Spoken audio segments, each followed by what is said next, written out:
Morning, everybody. Happy Tuesday. Hope everybody had a good, long, patriotic holiday weekend. I know I did. My wife and I trekked our kids across the country to show them some of America's natural wonders and national parks, and it got me thinking a little bit about the current state of our world and history. But first, I wanted to take a quick survey for anybody else who's traveled to some of the more major national parks in this country: Yosemite, Glacier, Yellowstone, Tetons, Acadia, whichever ones you've traveled to.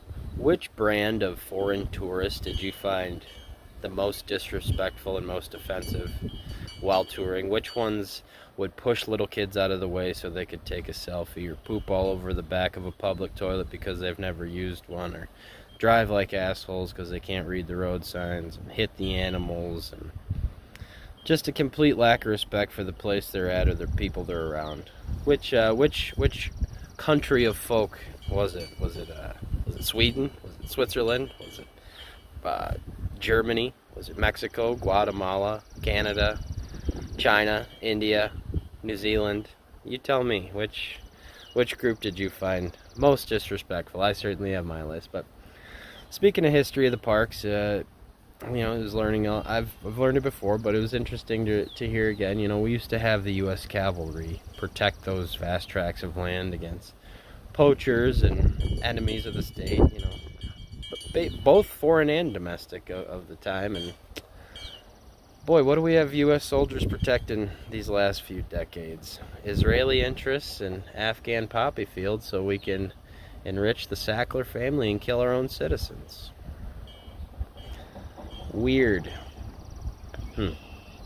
Sackler family also sponsored the Tel Aviv Medical School in Israel, by the way, in case you didn't know. But anyway, I didn't miss any news while I was gone, right?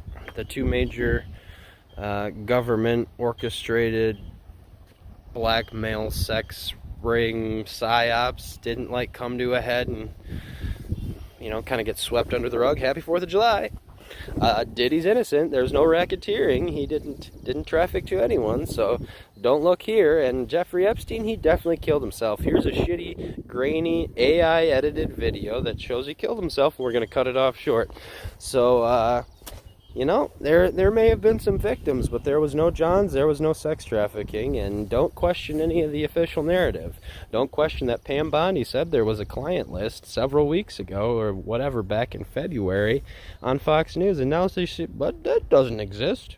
We're not a bunch of liars. We're not trying to hide a bunch of stuff for Israel like we always do. Happy Tuesday.